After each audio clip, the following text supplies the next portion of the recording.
Catus, Maximus here. Been wanting to do a little video about this for a while. I've built up a few of these induction cooktops, and it's just what I've observed since I hunt around garage sales and estate sales and things of that nature. Occasionally these portable induction cooktops show up, and I was always kind of enamored with them. I like them a lot better than a burner, except for couple situations where you still need a burner for cooking. They are great for anything that's really involving liquids, boiling water, or when you want to heat stuff up fast, because they're really pretty efficient and directed, even versus gas stoves, which have a whole ton of BTUs, thousands or even tens of thousands of BTUs enveloping the pan. The way these work is that anything that's a magnetic steel essentially turns it into a transformer, causing the other side to heat up, like your pan. In this case, I have water in this pan, but this has a special thick bottom plate, and heat isn't escaping around the edge of the pan. It's being generated right in the bottom, and there's various grades of pans, but induction cooktops are really pretty awesome, and unlike red hot burners or even those stoves, which are glass top, but they're like halogen cooktops, that type of stuff. Aren't red hot. And that's the one Achilles heel. And I still have a powerful, like 1500 watt iron plate burner for when you want to sear things, when you want to do certain cooking operations where you really want the pan to be whatever it is, 500, 600 degrees, red hot burner. I have to preface all that because induction cooktops, for the type of cooking, I'll just have to admit that quite frankly, either a cast iron, traditional resistive, but flat top burner, or gas stoves, there's certain cooking operations where they're all pretty optimal, and induction cooktops and the way they deliver the energy right to the bottom of the pan all really excel in heating up fast. They do, of course, they're electronically controlled, so they're very constant in their power. Many of these also have temperature sensors in the tops of them, so they can hold a food at a specific temperature. But the way that they can deliver the power, it's just super fast. You can just go from a boil to turning off a boil to a boil to turning off a boil, just like lifting a pan off a gas stove. But of course, you can't use a wok or do stir fries or that type of stuff, because of course it requires special pans. Enough about that. Anyway, yes, hilariously, this little blue one is my weakest one. This was actually the first one I ever got. Little 800 watt. This would be arguably too simple because it just has two buttons. 800 watts, and it has 7 power levels. So it just divides up the wattage. 712 watts per power level. Just turns on and off. All of them are going to have fans because they have big electronics to power. There's a coil, just like a wireless phone charger. That's the easiest. These things are just giant wireless phone chargers. By the way, I've heard that out of all the myths, you do not put a cell phone on one of these because it will deliver hundreds of watts of power and probably catch your phone on fire. There's no YouTube video about what happens when you put a cell phone on an induction cooktop, but I don't recommend that, or any type of electronics. Should make a note of that. I think there should be a pacemaker warning or something. Although the frequencies aren't very high. You can just hear them. I think they're around 15 to 20,000 hertz. Anyway, I'm going off on a tangent. They all have fans. Some have two of them. They run for a couple minutes. They all have glass tops. Relatively easy to clean. But of course, a design like this, a UFO, if you have any boil over, which is really easy to do on an induction cooktop. It just heats up so fast. Something like this, it's going to spill all the way over the edge. It's going to kind of catch and dribble down the side. And you're going to have the seam here to clean out. Boil overs on a design like this are horrific because the whole thing just gets covered in it, and it's a big chore to clean up. But I found that having this one that's only 800 watts is handy in the situations where you really want something to be an extra low simmer. Many of these are pretty powerful. 1500 watts, I have a couple 1800 watt ones, but depending on how they're controlled, you really can't go low enough. Even on their low setting, they're still delivering 250 watts versus, say, that little blue one, which will deliver just over 100 watts. So there's some situations where you just want a low power one because then you have a bit finer control. And I should talk about that. So the second one I got was a New Wave. This is a pretty common in-store brand. They're okay. With all electronic devices, they aren't 100% on their quality control, but I kind of like finding used ones because if they're like an early failure or a failure soon out of the box, it's already been dealt with and returned. So getting a used one, they usually work fine. What I was going to say is the red LED segment displays are the universal standard. I think just because they probably hold up around a hot cooking item a little better than LCD displays. All of these have red LED segment displays except for the blue one, which is a white, and this Burton, which actually has an LCD panel, which is much easier to read, but probably more susceptible to contamination and heat. So I did want to point that out. The worst thing about the New Wave here is you can see this cord is like 2 or 3 feet long. It's the shortest cord on any of these, and it's super annoying, and I don't know why New Wave, when they already charge whatever they charge, $100, $200, or however much for these cooktops, that they can't include a couple extra feet of cord, for crying out loud. This being a bigger 1300 watt, we just have a bigger cooling fan built into it. This is my beater. I've already dropped it. It kind of cracked apart and I was able to glue it. This design's okay. It's a little bit better because the glass goes right to the edge, but still spillover tends to swamp the sides. And on this one, the vents are pretty close to this edge, so you end up I've had a bad boil over where I basically had to take it apart to clean it out. And that's one thing about these designs, is some of them just aren't as easy to clean up as others. Speaking of cleaning up, just a lot of kind of things that you consider. This is the only one I ever took as a promotional product. I keep it just as part of the, I guess, collection. I took it because it was a really powerful. If we look here, 1800 watts. These pop a lot of breakers. I mean, it's a ton of power, but one thing to say about the 1800 watt versions is they deliver a huge amount of energy.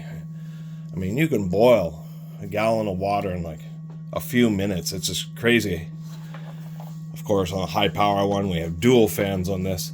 This one just has like the worst controls because you have to go through the functions and you can only select like, you know, steam and boil or something like that before it'll give you control of the power levels. Otherwise, it's just like almost impossible to control and just give yourself, what I mean by that, since we are getting into controls. Anyway, this one's really high power. I get so lost.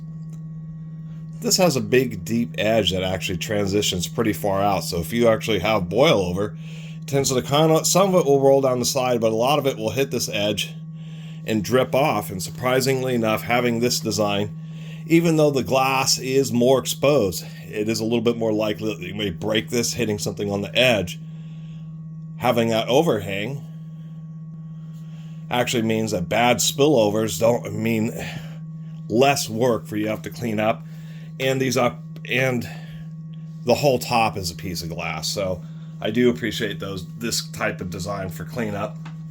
This also has an extremely dim display.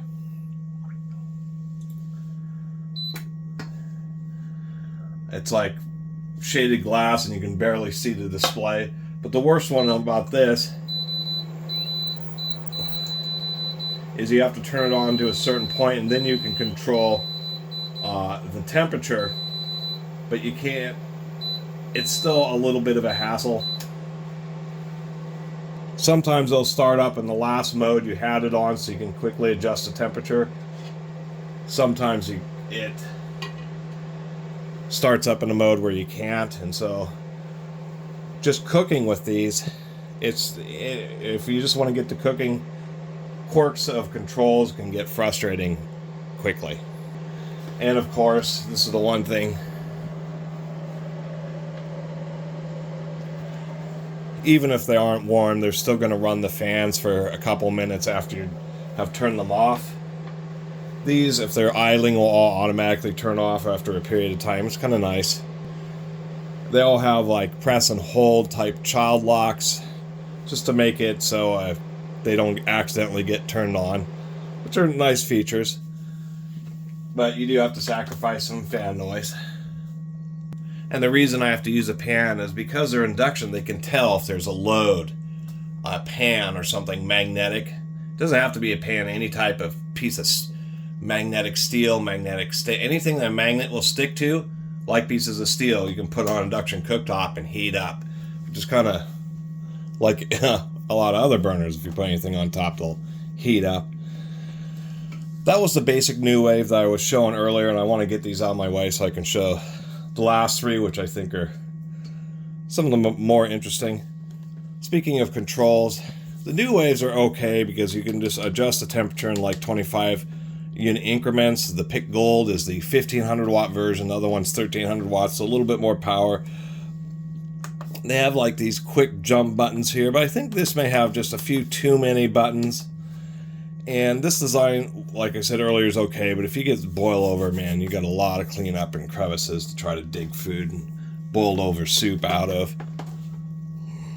And how they attempt to hold the temperature is they just turn the element on and then turn it back off. But sometimes just turning an element on at half power or full power isn't, it's all super hot, and then you pull it away, where you want to have sometimes just more even and constant heating, like I was mentioning earlier with the little blue one, where it's only so powerful anyway, so when you have it lower modes, it's actually on more consistently, because it's just versus a high power one which has to cut out earlier. That's how they hold the temperature.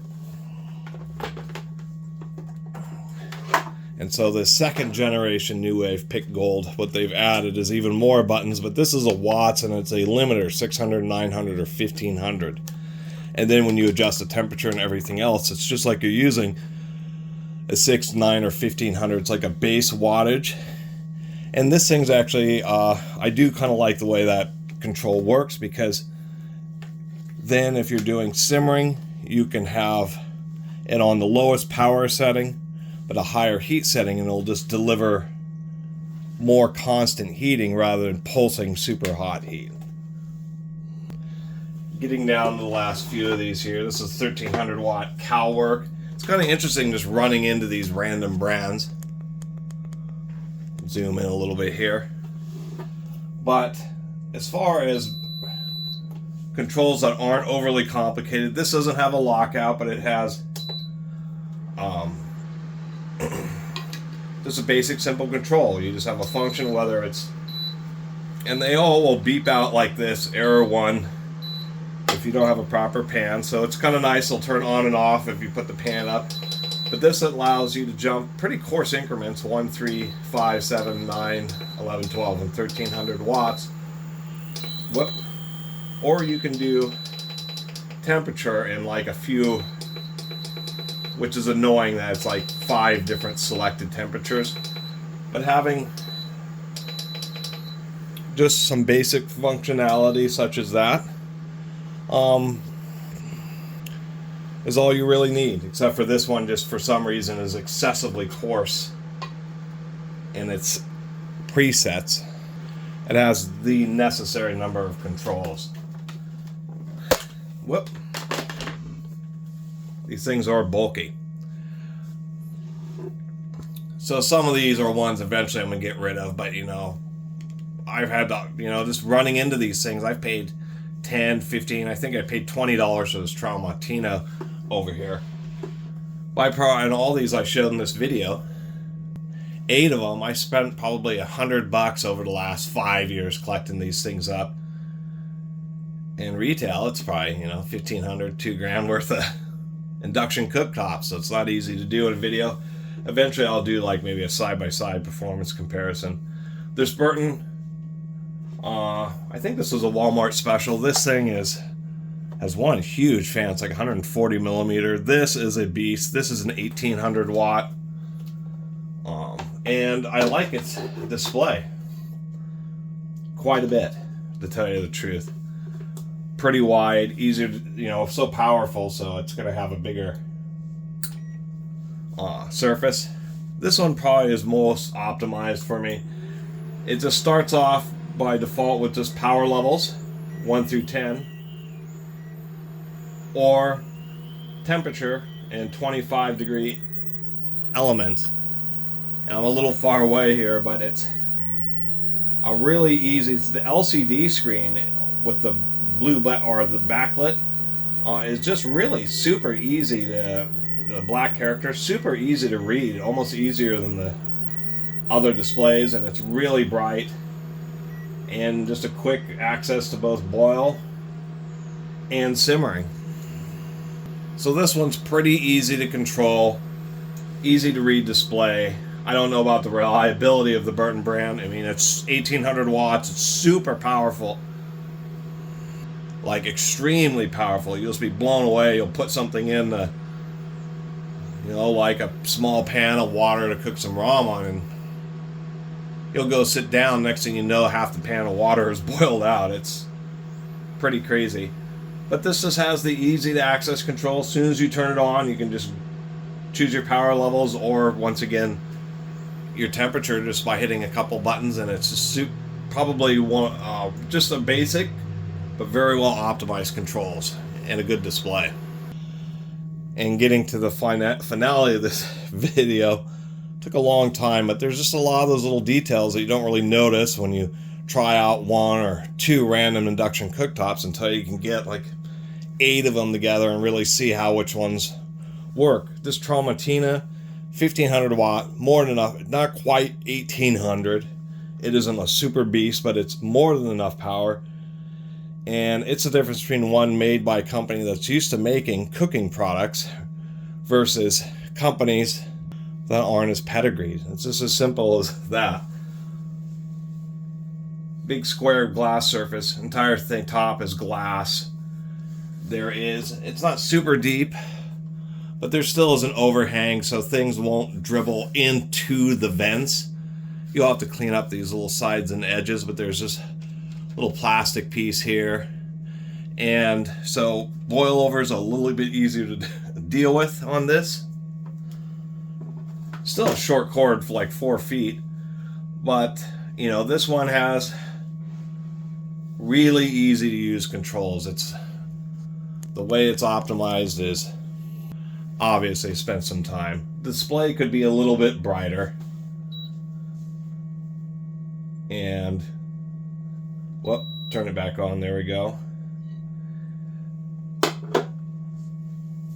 Something I never noticed about when it's off and when it's cold, it just constantly is flashing L to let you know it's at low temperature. It's something I haven't seen on any of the others. Otherwise, turning this on, you just simply turn it on and give it a plus or a minus, and then you can just use this middle section. So you can choose between temperature across a bar graph or power level, and it's the same thing. So if I do a power level there and a temperature down here, or a temperature up here and a power level down there, oh, it's kind of automatically, but it's just so easy. You can either just go up and down single increments, plus or minus, or you can just touch high, or you can touch medium, touch low, and just a real easy area, or slide your finger across. Just quickly switch between it behaving like a specific temperature or power level. And I think that's why it changes, is when you set a certain temperature, it'll have a different relation to the power level. So you can choose how you want to operate it just with a couple of touches. I mean, that's all this thing is. Turn it on, get it going, and then just touch whatever temperature you want. Super easy to deal with. Super convenient. Not a lot else to say, to tell you the truth.